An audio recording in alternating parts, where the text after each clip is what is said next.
Paul Heyman betrays Seth Rollins and joins Brock Lesnar at WWE Crown Jewel 2025. This is absolutely devastating, and if you're not furious about the most shocking and most heartless betrayal in WWE history, then you clearly missed Paul Heyman stabbing Seth Rollins in the back at Crown Jewel and rejoining Brock Lesnar in the most calculated and most vicious act of treachery we've seen in decades. If you think this was just another wrestling angle, you're completely wrong, because what I'm about to expose proves that Paul Heyman played Seth Rollins like a puppet for months just to set up this betrayal, and Seth's reaction when he realized he'd been manipulated by the wisest man in wrestling was absolutely soul-crushing to witness. Comment right now if you think Paul Heyman is the most despicable human being in WWE for this betrayal, because the way this went down has everyone questioning whether Seth Rollins will ever trust anyone again and whether the Visionaries can survive without their supposed advocate. This isn't just about Paul switching clients, this is about months of lies, manipulation, and strategic deception culminating in Seth being destroyed both physically by Brock and emotionally by Paul's betrayal. The architect just had his entire foundation demolished by the special counsel. Let me paint the complete picture, because every single detail of this betrayal was perfectly calculated by Paul Heyman,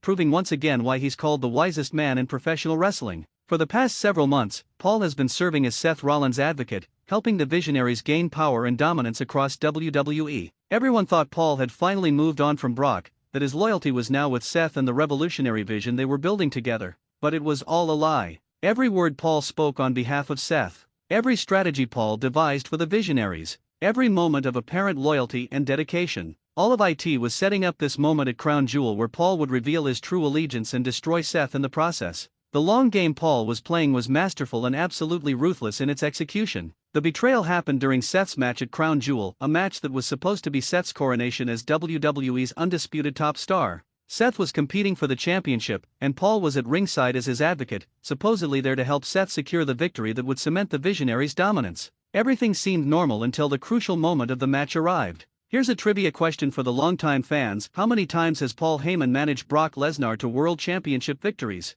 Drop your answer below. Seth was in control of the match, moments away from victory, when he looked to Paul for encouragement. Paul met Seth's eyes, and for a split second, Seth saw something that made his blood run cold. Paul was smiling, but it wasn't a smile of encouragement. It was a smile of satisfaction, like a chess master who's about to deliver checkmate. That's when Seth realized something was wrong. Paul reached into his jacket, a move Seth interpreted as Paul pulling out some sort of weapon or distraction to help him. But what Paul pulled out was a phone. He held it up, made a call, and said 4 words that echoed through the stadium: "Brock, it's time now." The confusion on Seth's face turned to horror as he realized what was about to happen. Brock Lesnar's music hit. The Beast incarnate, who hadn't been seen in WWE for weeks, who everyone thought was taking time off, emerged at the top of the ramp. But this time, he wasn't coming out as a surprise entrant or a shocking return. He was coming out as Paul's client, called in by the special counsel to destroy Seth Rollins at the most critical moment of his career. Seth was in disbelief. He looked at Paul, mouthing wide. Paul just shook his head and stepped away from Seth's corner, walking calmly to the other side of the ring where he could have a clear view of what was about to happen.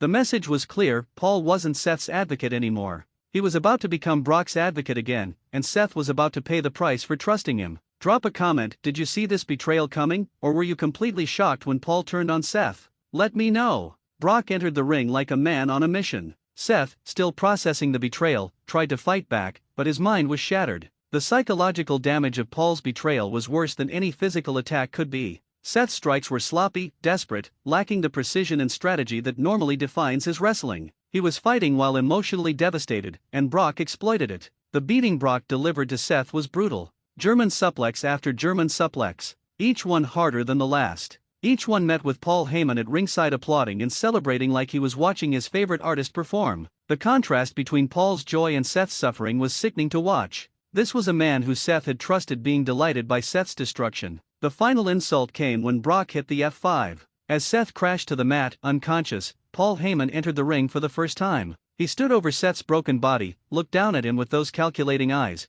and delivered a promo that will go down as one of the most venomous in WWE history. Seth, did you really think I was your advocate? Did you really think that Paul Heyman would abandon Brock Lesnar for you? Let me educate you on something, Mr. Rollins. I am Brock Lesnar's advocate. I have always been Brock Lesnar's advocate. I will always be Brock Lesnar's advocate. You were just a means to an end. The crowd was in stunned silence. Paul continued: "You see, Brock wanted a challenge. He wanted to face you at your absolute peak, with all your confidence, with your faction behind you, with your belief that you were untouchable. So I went undercover. I infiltrated the Visionaries. I built you up.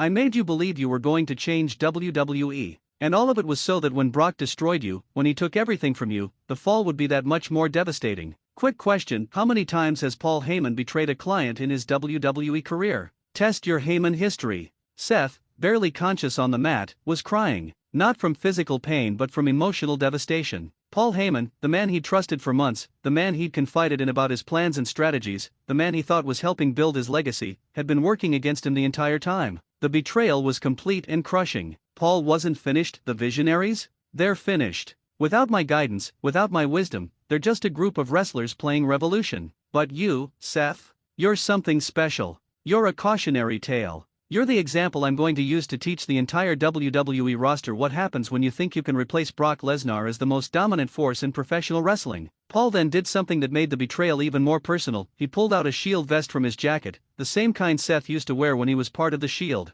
Remember this, Seth? Remember when you were part of something real? Remember when you had real brothers, before your ego destroyed that too? You've spent your entire career destroying good things, Seth. You destroyed the Shield. You tried to use me to destroy Brock. But the only thing that got destroyed tonight was you. Paul dropped the vest on Seth's chest like it was garbage, then stood next to Brock and raised the Beast's arm in victory. The visual was powerful and painful. Paul and Brock reunited, standing over Seth's broken body and broken dreams. The Special Counsel and the Beast, together again, and absolutely dominant. Tell me in the comments, is Paul Heyman the greatest manipulator in wrestling history after pulling off this betrayal? Give me your honest take. The immediate aftermath was chaotic. The Visionaries members who were backstage rushed to ringside to check on Seth, but the damage was done. Seth had to be helped to the back, and according to reports, he was inconsolable. Not because of the physical beating. Seth's tough, he can handle pain, but because of the betrayal. The emotional wound Paul Heyman inflicted might never fully heal. Backstage, the other Visionaries members were reportedly in shock and panic. Their leader had just been destroyed, their advocate had betrayed them, and their entire movement was suddenly in jeopardy.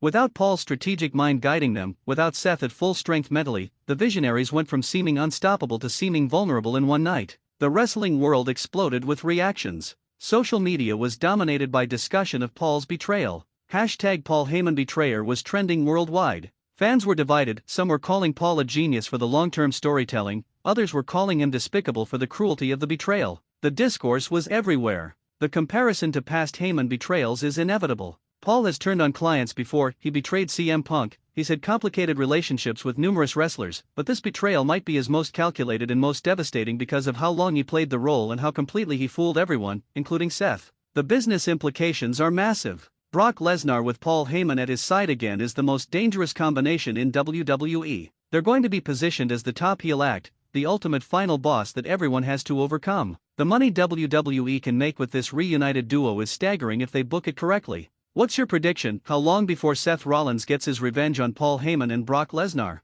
Months? Years? Never? Drop your timeline. The psychological impact on Seth is profound. Seth's character has always been about control. He's the architect, the visionary, the man with the plan. But Paul just proved that Seth was being controlled the entire time without even knowing it. That's a devastating blow to Seth's identity and his confidence in his own intelligence and strategic ability. The potential for character development is enormous. How does Seth respond to being so thoroughly manipulated? Does he become paranoid, trusting no one? Does he become more ruthless, deciding that if Paul can play dirty, so can he? Does he become vulnerable and human in ways we haven't seen before? The choices Seth makes in response to this betrayal will define his character for years. The Visionaries as a faction are now in crisis. They built their entire identity around Seth's vision and Paul's guidance. With Paul gone and Seth emotionally shattered, do they stay together? Do they fracture?